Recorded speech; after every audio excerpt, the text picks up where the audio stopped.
أعوذ بالله من الشيطان الرجيم. بسم الله الرحمن الرحيم.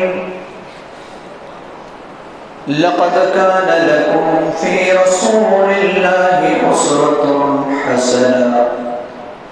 وقال النبي صلى الله عليه وسلم: خياركم أحاسنكم أخلاقا. رواه الترمذي. رب اشرح لي صدري ويسر لي أمري واحلل عقدة من لساني يفقهوا قولي. اللهم رب زدني علما. آمین. معزز حاضرین جوان، بزرگوں، عزیز ساتھیوں، پردہ نشین خواتین اسلامی ماں اور بہنوں، ربیع الاول ماہ کی مناسبت سے نبی صلی اللہ علیہ وسلم کی سیرت کا ایک پہلو، نبی رحمت صلی اللہ علیہ وسلم بحیثیت ذمہ دار شہری، یہ عنوان کتاب و سنت کی روشنی میں آپ کے سامنے بیان کرنا چاہوں گا، اور یہ بتانا چاہوں گا کہ آپ صلی اللہ علیہ وسلم ایک ذمہ دار اور مثالی شہری کیسے تھے۔ آپ اتنے بڑے مقام پر فائز تھے، لیکن آپ لوگوں کے ساتھ کیسے رہتے تھے، آپ کے تعلقات لوگوں کے ساتھ کیسے تھے، انشاءاللہ میں آپ حضرات کی خدمت میں اسی عنوان کو واضح کرنا چاہوں گا،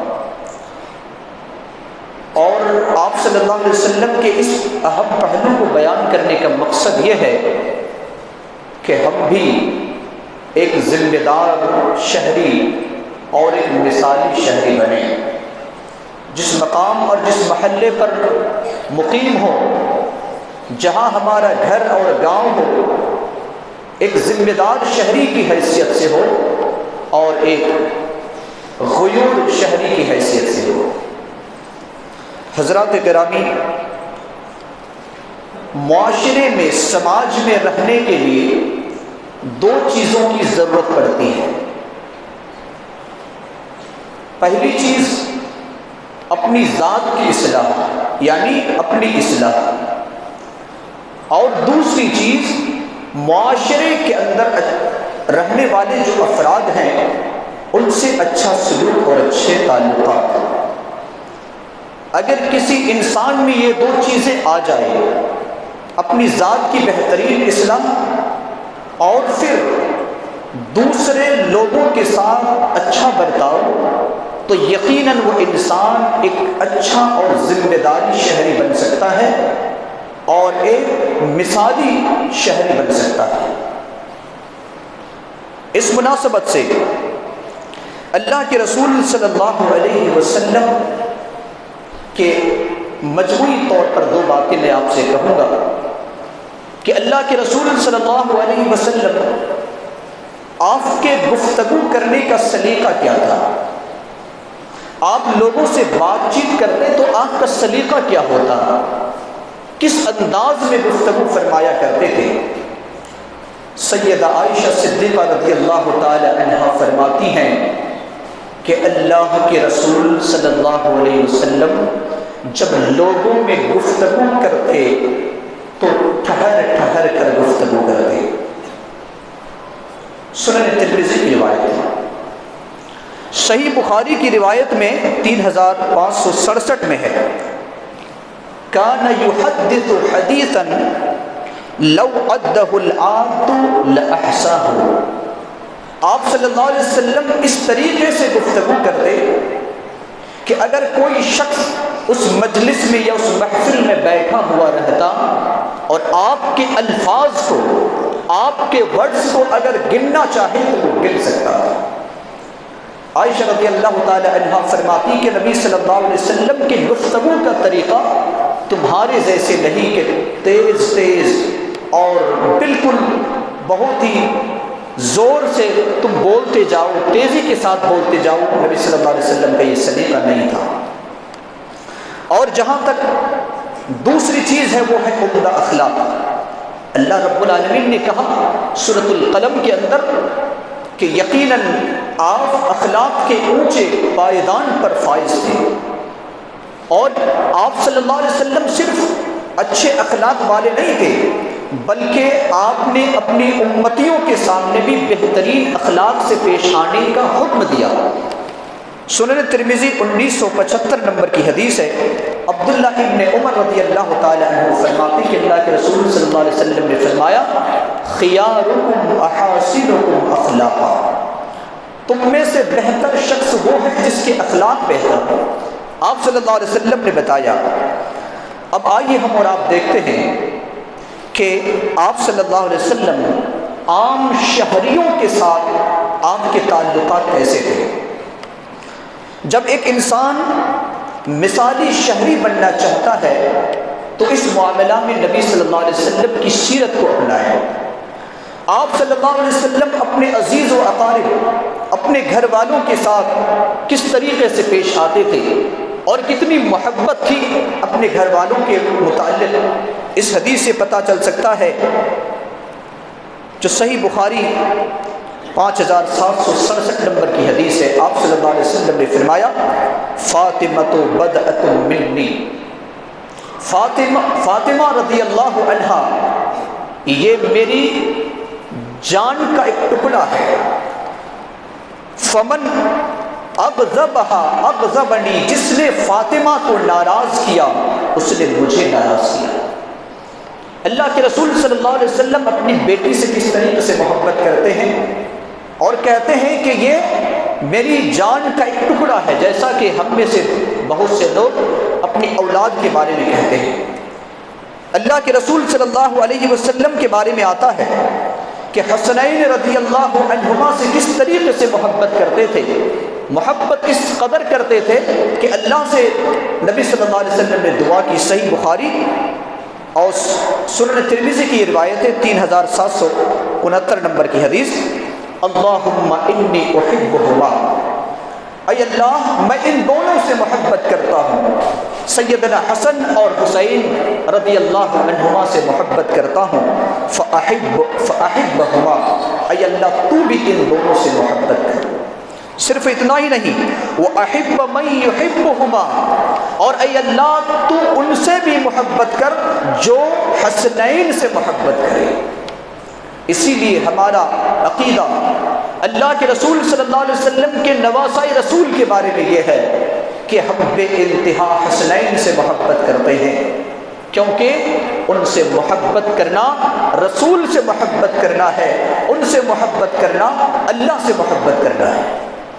اس قدر آپ صلی اللہ علیہ وسلم اپنے عزیز و اقارب سے محبت کیا کرتے تھے اور اس طریقے سے سلوک کیا کرتے تھے۔ لہذا ہم بھی نبی صلی اللہ علیہ وسلم کی اس بہترین صفت کو اپنائیں کہ اپنے گھر والوں کے ساتھ، اپنی اولاد کے ساتھ ایسا نہ ہو کہ ہم اس سے بغض اور عداوتی رکھیں، دشمنی اور نفرت رکھیں۔ اگر ایک مثالی شہری بننا چاہتے ہیں، ذمہ دار شہری بننا چاہتے ہیں، تو آپ اپنے گھر کی اولاد سے محبت رکھیں، جبھی آپ ایک بہترین اور مثالی شہری بن سکتے ہیں۔ گھر کے بعد پڑوسیوں کا نمبر آتا ہے۔ پڑوسیوں کے ساتھ آپ کا کیا سلوک تھا؟ سیدہ عائشہ رضی اللہ عنہا فرماتی ہیں، صحیح بخاری کی اور صحیح مسلم کی روایت ہے، صحیح بخاری کے اندر ہے کہ ما زال یوصی جبریل علیہ السلام بالجار، جبریل علیہ السلام مجھ سے ہمیشہ برابر پڑوسی کے بارے میں وصیت کرتے تھے کہ تم اس کے ساتھ اچھا سلوک کرو۔ اور صحیح بخاری کی روایت ہے حتی ظننت، یہاں تک میں نے گمان کیا انہ سیورثہ، گویا کہ اس کو بھی وارث بنا دیا جائے گا۔ پڑوسیوں کے ساتھ اتنا اچھا برتاؤ کرنے کا اللہ کے رسول صلی اللہ علیہ وسلم فرماتے کہ برابر مجھے حکم کیا کرتے تھے، جبریل امین مجھے تو اس بات کا خدشہ ہونے لگا کہیں جس طریقے سے ہماری اولاد کو ہمارے وارث ہیں، کہیں ایسا نہ ہو کہ پڑوسی بھی ہمارے وارث بن جائیں۔ سیدنا ابو ذر رضی اللہ عنہ فرماتے ہیں کہ اللہ کے رسول صلی اللہ علیہ وسلم نے مجھے ارشاد فرمایا کہ اذا طبخت مرقۃ، اے ابو ذر جب تم شوربہ بناؤ فاکثر ماءها، تو اس میں پانی زیادہ ڈال دیا کرو، وتعاہد جیرانک، اور اپنے پڑوسیوں میں بھیج دیا کرو، پڑوسیوں میں بھیج دیا کرو۔ اسی طریقے سے صحیح مسلم کی ایک روایت میں سیدنا انس رضی اللہ تعالیٰ عنہ اس حدیث کے راوی ہیں، فرماتے ہیں کہ آپ صلی اللہ علیہ وسلم کا ایک پڑوسی تھا، فارس کا رہنے والا تھا لیکن مدینہ میں مقیم ہو گیا، اور یہ شخص بڑا بہترین شوربہ بنایا کرتا تھا۔ تو نبی صلی اللہ علیہ وسلم کی خدمت میں آیا اور کہ اللہ کے رسول میں نے اپنے گھر میں آپ کے لیے شوربہ بنایا ہے، آپ تشریف لے چلیں۔ نبی صلی اللہ علیہ وسلم نے کہا کیا عائشہ کو یہ دعوت ہے؟ کہا نہیں، عائشہ کو یہ دعوت نہیں، کہا پھر میں نہیں آتا۔ دوسرے مرتبہ وہ شخص آیا اور کہ اللہ کے رسول آپ کو دعوت ہے۔ پھر نبی نے پوچھا کیا عائشہ کو بھی دعوت ہے؟ کہا عائشہ کو نہیں ہے، کہا میں نہیں آتا۔ تیسری مرتبہ وہ شخص آیا، وہ فارس کا رہنے والا جو بہترین مدینہ میں شوربہ بنایا کرتا تھا۔ تیسری مرتبہ پوچھا، دعوت دی، تو نبی صلی اللہ علیہ وسلم نے فرمایا کہ عائشہ رضی اللہ عنہا کو دعوت ہے؟ تیسری مرتبہ اس نے کہا ہاں دعوت ہے۔ اللہ کے رسول صلی اللہ علیہ وسلم تشریف لے کر گئے اور سیدہ عائشہ رضی اللہ عنہا کو بھی اپنے ساتھ لے کر گئے۔ اس سے کیا پتہ چلتا ہے کہ پڑوسیوں میں سے بہترین حق اور بہترین تعلقات اپنے گھر والوں کے ساتھ اس طریقے سے نبی صلی اللہ علیہ وسلم کا تھا۔ آپ صلی اللہ علیہ وسلم کا تعلق جو خادم ہوا کرتے تھے، جو خادم ہوتے تھے اس کے ساتھ بھی بہترین تعلق تھا۔ اور ایک انسان اگر بہترین شہری بننا چاہتا ہے اور مثالی مسلمان بننا چاہتا ہے تو اس کے لیے ضروری ہے کہ اپنے دائرے میں رہنے والے یا اس کے نیچے جو کام کرنے والے ہیں اس کے ساتھ اچھا سلوک کریں، اپنے خادموں نوکروں کے ساتھ اچھا سلوک کریں۔ صحیح بخاری 6038 نمبر کی حدیث ہے، خادم رسول سیدنا انس بن مالک رضی اللہ تعالی عنہ فرماتے ہیں کہ میں نے نبی صلی اللہ علیہ وسلم کی 10 سالہ خدمت کی ہے، لیکن آپ نے کبھی یہ نہیں کہا کہ اے انس تم نے یہ کام کیوں کیا یا یہ کام کیوں نہیں کیا، یہ کیوں کیا اور یہ کیوں نہیں کیا نبی نے مجھے کبھی نہیں کہا۔ کس طریقے سے نبی صلی اللہ علیہ وسلم پیش آتے تھے اپنے غلاموں کے ساتھ، اپنے نوکروں کے ساتھ اور اپنے نیچے رہنے والے آدمیوں کے سے تعلق۔ اسی طریقے سے سنن ترمذی کی 1949 نمبر کی حدیث ہے، عبداللہ ابن عمر رضی اللہ تعالیٰ عنہ فرماتے ہیں کہ ایک شخص نبی صلی اللہ علیہ وسلم کی خدمت میں آیا اور آ کر کہا اے اللہ کے رسول کم اعفو عن الخادم، میں اپنے خادم کو، اپنے نوکر کو کتنے بار معاف کروں؟ آپ صلی اللہ علیہ وسلم خاموش رہے، دوبارہ سوال کیا، 6 بار سوال کیا، 3 مرتبہ یہی سوال، کم اعفو عن الخادم، میں خادم کو کتنی بار معاف کروں؟ اللہ کے رسول صلی اللہ علیہ وسلم سے جب 3 بار سوال کیا گیا تو تیسرے بار کے سوال میں آپ نے جواب دیا کل یوم 70 مرہ، ہر دن 70 مرتبہ اپنے خادم کو معاف کرو۔ کتنے مرتبہ؟ 70 مرتبہ۔ 70 مرتبہ کسی خادم سے گنجائش ہی نہیں ہے کہ وہ غلطی کرے، اس کا مطلب یہ ہے کہ خادم جب بھی غلطی کرے تو اسے معاف کر دو۔ یہ تھا نبی صلی اللہ علیہ وسلم کا سلوک خادموں کے ساتھ۔ اگر آپ بہترین شہری بننا چاہتے ہیں، بہترین اور شہری اور مسلمان مثالی مسلمان بننا چاہتے ہیں تو درگزر کرنا سیکھیں، اور خاص طور سے جو خادم ہیں، جو نوکر ہیں، جس کو آپ نے کام میں لگایا ہے، اس کے ساتھ ایسا سلوک کریں۔ غریبوں کے ساتھ نبی صلی اللہ علیہ وسلم کا کیا تعلق تھا؟ اس لیے کہ یہ سب معاشرے کے حصے ہیں، یہ سماج کے حصے ہیں جو میں آپ کے سامنے بیان کر رہا ہوں، یہ تمام کے تمام ہمارے معاشرے میں رہنے والے ہیں۔ غریبوں کے ساتھ اللہ کے رسول صلی اللہ علیہ وسلم کا کیا رویہ تھا اور کیا سلوک تھا؟ آپ بے انتہا غریبوں سے محبت کرتے تھے، اور آپ کو معلوم ہوگا کہ جب آپ نے توحید کی دعوت کو مکہ کی سرزمین میں پھیلایا تو سب اسلام جو قبول کرنے والے تھے وہ بہت ہی غریب اور نادر لوگ تھے، کمزور طبقہ کے لوگ تھے۔ اللہ کے رسول صلی اللہ علیہ وسلم فرماتے ہیں، صحیح مسلم 2846 نمبر کی حدیث ہے کہ ایک مرتبہ جہنم اور جنت میں مباحثہ ہوا، تکرار ہوئی، گفتگو ہوئی، بات چیت ہوئی۔ جہنم نے کہا کہ میری جو تخلیق ہوئی ہے متکبروں اور جباروں کے لیے ہوئی ہے، اللہ نے جو مجھے بنایا ہے تو مجھے بڑے تکبر کرنے والے، بڑے سرکش ظالم لوگ میرے اندر داخل ہوں گے، اس اعتبار سے مجھے فضیلت دی گئی ہے۔ جنت نے کہا کہ میری تخلیق کمزور لوگوں کے لیے ہوئی ہے، غریب لوگوں کے لیے ہوئی ہے۔ اللہ رب العالمین نے فیصلہ سنایا اور جنت سے کہا، اے جنت تو میری رحمت ہے، جس کو میں چاہوں گا تیرے ذریعے سے میں اس پر رحم کروں گا، اور اے جہنم تو عذاب ہے، جس کو چاہوں گا میں تیرے ذریعے سے تو اسے عذاب میں گرفتار کروں گا۔ اللہ کے رسول صلی اللہ علیہ وسلم ایک مرتبہ ایک مجلس میں بیٹھے ہوئے، صحیح بخاری 6447 نمبر کی حدیث ہے۔ سہل بن سعد الساعدی رضی اللہ عنہ اس حدیث کے راوی فرماتے ہیں کہ ایک شخص اس مجلس سے گزرا تو آپ صلی اللہ علیہ وسلم نے فرمایا، اس کے بارے میں تم کیا کہتے ہو؟ کہ اللہ کے رسول صلی اللہ علیہ وسلم یہ بڑا نیک انسان ہے، اگر شادی کا اگر یہ پیغام کسی کو بھیج دے تو وہ انکار نہیں کرے گا، قبول کر لے گا، اور اگر یہ شخص کسی کی سفارش کرے گا، کسی کی تائید کرے گا تو اس کی بات مان لی جائے گی۔ آپ خاموش رہے۔ کچھ دیر کے بعد اور ایک شخص اسی مجلس کے پاس سے گزرا، آپ صلی اللہ علیہ وسلم نے فرمایا، اس کے بارے میں تمہارا کیا خیال ہے، تمہاری کیا رائے ہے؟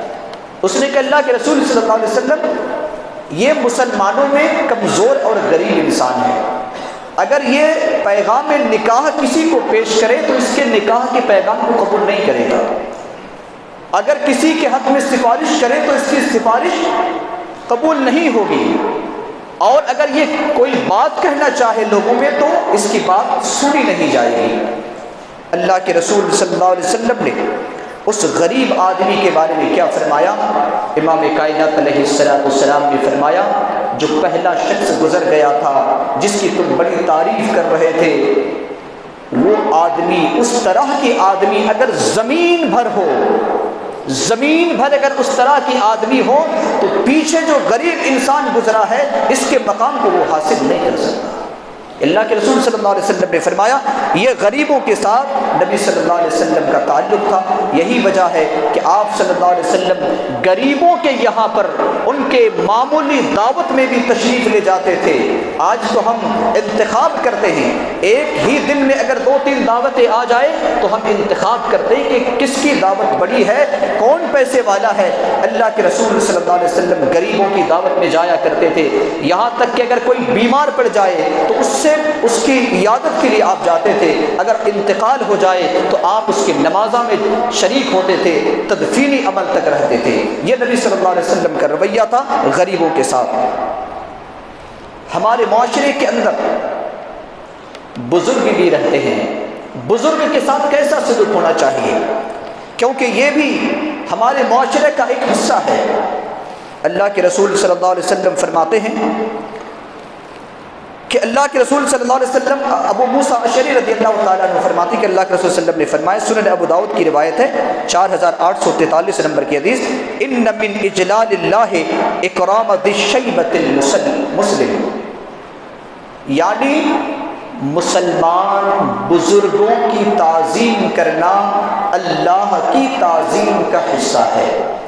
گویا کہ اگر کسی نے اپنے بزرگوں کی تعظیم کی، بزرگوں کی عزت کی، تو اللہ کے رسول صلی اللہ علیہ وسلم نے فرمایا کہ یہ عزت دراصل اللہ کی عزت کا ایک حصہ ہے۔ یہ آپ صلی اللہ علیہ وسلم نے فرمایا۔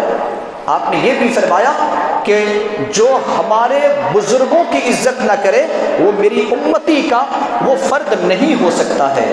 اللہ کے رسول صلی اللہ علیہ وسلم کے بارے میں آتا ہے، مستدرک حاکم کے اندر ایک روایت ہے، ابو بکر رضی اللہ تعالی عنہ کے والدہ اور والد کے بارے میں، ابو قحافہ، جب مکہ فتح ہو گیا تو ابو قحافہ کو نبی صلی اللہ علیہ وسلم کی خدمت میں لایا گیا۔ مکہ میں صحابہ کرام مکہ میں تھے، آپ مسجد حرام میں تشریف فرماتے، ابو قحافہ کو اپنے کندھے میں لاد کر نبی صلی اللہ علیہ وسلم کی خدمت میں لایا۔ اللہ کے رسول اسلام قبول کرنا چاہتا ہے، آپ اسلام قبول کرائیے۔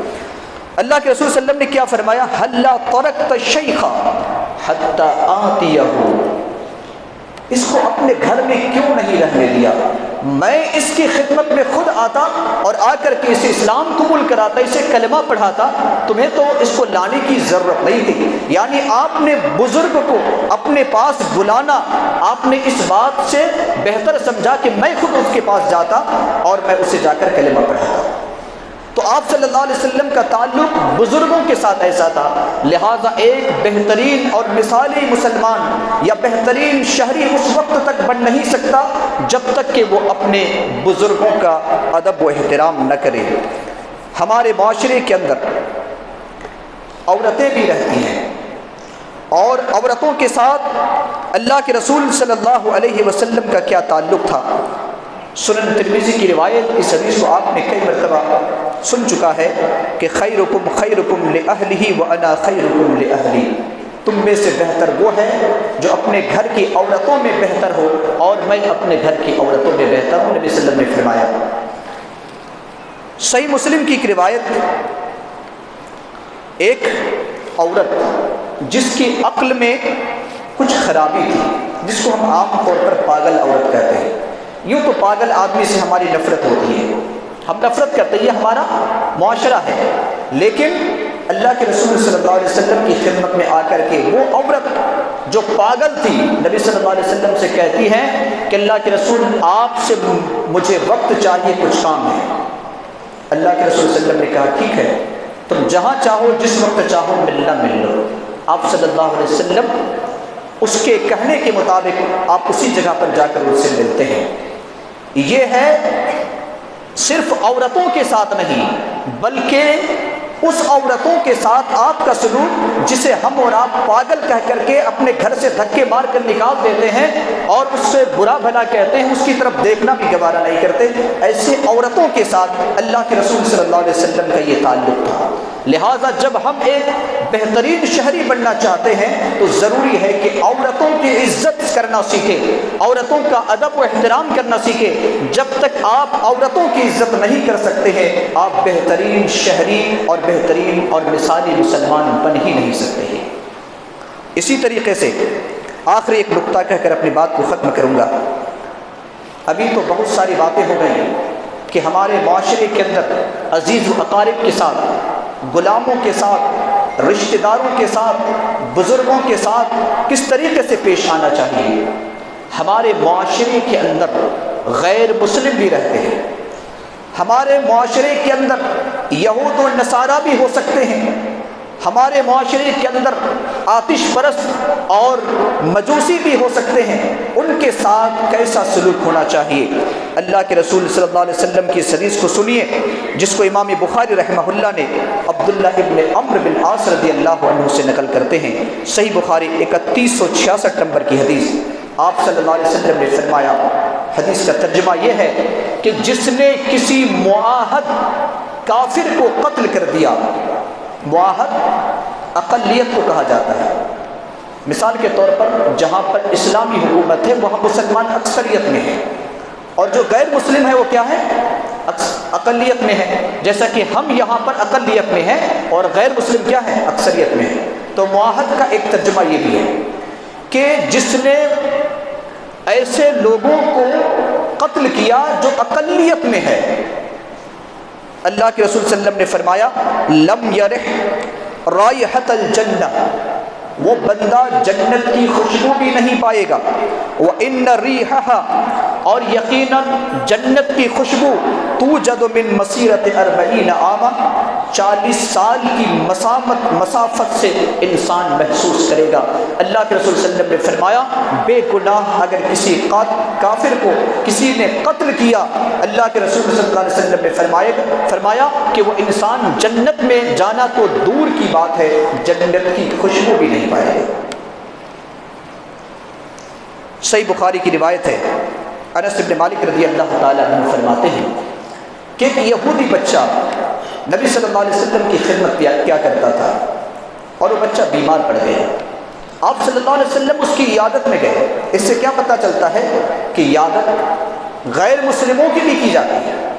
اللہ کے رسول صلی اللہ علیہ وسلم نے اس بچہ سے جا کر کہا اسلم، اے بچہ اسلام قبول کر لے، فاسلم، حدیث کے الفاظ ہیں اس نے اسلام قبول کر لیا، اور اسلام قبول کرنے کے بعد اس کی موت ہو جاتی ہے۔ اللہ کے رسول صلی اللہ علیہ وسلم کہتے ہیں کہ تمام تعریف اس اللہ کے لیے جس نے اس بچہ کو ہمیشہ ہمیشہ کے لیے جہنم سے بچا لیا۔ اللہ کے رسول صلی اللہ علیہ وسلم نے جب خیبر کو فتح کیا، خیبر کو جب فتح کیا اور خیبر کی زمین جو کاشتکاری کی زمین تھی یہ مسلمانوں کے ہاتھ میں آ گئی، مسلمانوں کو کاشتکاری صحیح طریقے سے نہیں آتا تھا اور دور علاقہ تھا، تو مدینہ سے خیبر تک مسلمان کاشتکاری کے لیے نہیں جاتے تھے، دور کی زمین تھی۔ تو وہاں کے جو یہودی لوگ تھے ان سے کہا کہ تم ان زمینوں کی کاشتکاری کرو اور ہمارا حصہ دے دینا۔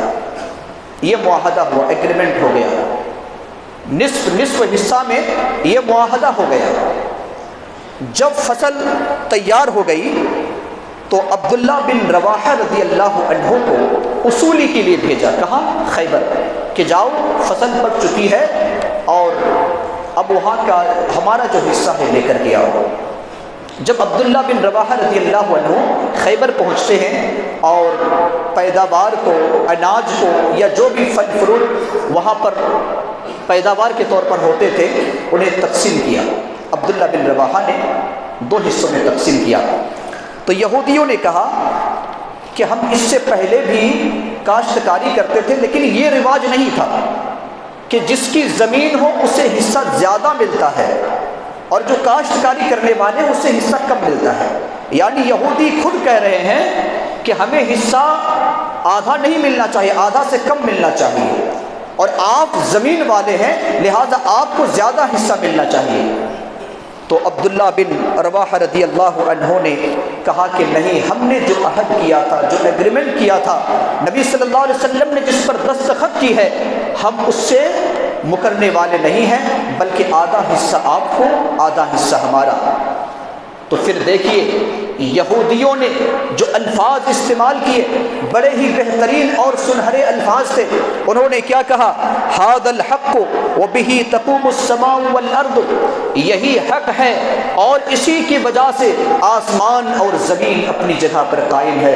اگر یہ مسلمان اس طرح سے انصاف کی باتیں نہیں کرتے تو یہ زمین بھی اپنی جگہ پر نہیں رہتی، یہ آسمان بھی اپنی جگہ پر نہیں رہتا، زمین اور آسمان کا نظام درہم برہم ہو جاتا۔ یہ کون کہہ رہے ہیں؟ یہودی کہہ رہے ہیں۔ کس بنیاد پر؟ نبی صلی اللہ علیہ وسلم کے جو ان کا جو سلوک تھا غیروں کے ساتھ، لہذا وہ خود نبی صلی اللہ علیہ وسلم کے اس فیصلے کی انہوں نے جو بہترین تائید کی ہے اور کہا کہ اسی وجہ سے، اسی امن کی وجہ سے زمین اور آسمان قائم ہے۔ لہذا مسلمانوں، اگر ہم اور آپ بہترین شہری بننا چاہتے ہیں اور یاد رہے کہ کتاب و سنت کے جو احکام ہے یہ یقیناً انصاف پر مبنی ہے۔ ابھی آپ نے کچھ دنوں پہلے سپٹمبر مہینے کی 20 یا 22 تاریخ کا واقعہ، سعودی عرب کا واقعہ آپ نے سنا ہوگا، محمد بن مرسل کا واقعہ آپ نے ضرور سنا ہوگا کہ جس سے اپنے ہی قریبی رشتہ دار کا قتل ہو گیا تھا، اور جس کی وجہ سے کئی دنوں تک وہ قید خانہ میں تھا، اور آنے کے بعد جب عدالت سے فیصلہ آتا ہے، چونکہ قرآن کے اندر اس بات کو حکم دیا گیا ہے کہ قتل کے بدلے قتل ہے، اور بھی دو آپشن ہے کہ اگر کوئی مقتول کی طرف سے معافی کرنا چاہے، معاف دینا چاہے تو معاف بھی دے سکتا ہے، یا تو پھر دیت لے کر، کچھ معاوضہ لے کر اس آدمی کو، قاتل کو چھوڑ بھی سکتا ہے۔ اس طریقے کا شریعت کے اندر حکم ہے۔ اور جب فیصلہ آیا عدالت سے کہ اسے قتل کر دیا جائے قصاص پر، قرآن کے اندر کیا بات لکھی ہوئی ہے؟ قرآن کے اندر یہ بات لکھی ہوئی، جملہ لکھا ہوا ہے کہ قصاص میں زندگی ہے، وفی القصاص حیا، قصاص میں زندگی ہے۔ آج عرب کے اندر قتل و غارت گری کے بہت ہی کم کرائم اور بہت ہی کم جرائم ہوتے ہیں، اس کے مد مقابل پوری دنیا کے اندر آپ دیکھ لیں کہ ہر روز کسی نہ کسی کو قتل کیا جاتا ہے۔ اس کی وجہ یہ ہے کہ اگر قصاص کے قانون کو لاگو کر دیا جائے تو یقیناً قتل کے جو تعداد ہے، یقیناً یہ تعداد کم ہو جائے گی۔ بہرحال آپ نے سنا ہوگا، آپ نے دیکھا ہوگا کہ سارے قاتل کے طرف سے جتنے بھی شیخ تھے اور بڑے بڑے لوگ تھے، وہ تمام کے تمام معافی نامہ مانگنے کے لیے لائے، لیکن انہوں نے ہر قسم کی کوششیں کی، اور کوششیں کرنے کے بعد وہ ناکام ہو گئے، اور آخر میں اس کو قصاص میں قتل کر دیا گیا۔ کہنے کا مطلب یہ ہے مسلمانوں کہ اسلام کے جو احکام ہے یہ تمام کے تمام انصاف پر مبنی ہے، اور اگر کوئی انسان ایک بہترین مسلمان بننا چاہتا ہے، ایک مثالی مسلمان بننا چاہتا ہے، ایک مثالی شہری بننا چاہتا ہے، ذمہ دار شہری بننا چاہتا ہے، تو اپنے گھر میں بھی اچھا ہونا پڑے گا، اپنے پڑوسیوں میں بھی اچھا ہونا پڑے گا، عورتیں بھی گواہی دے کے اچھا انسان ہے، بزرگ بھی گواہی دے کے اچھا انسان ہے، نوجوان بھی گواہی دے کے اچھا انسان ہے، اور اسی طریقے سے اگر کوئی غیر مسلم ہے تو وہ بھی کہے کہ یہ انسان اچھا ہے، جبھی ہم اور آپ ایک ذمہ دار شہری بن سکتے ہیں۔ اور یہ اسی وقت ہو سکتا ہے جب ہم نبی صلی اللہ علیہ وسلم کی اس اسوہ کو اپنائیں جو نبی صلی اللہ علیہ وسلم نے ہمارے سامنے بیان کیا ہے۔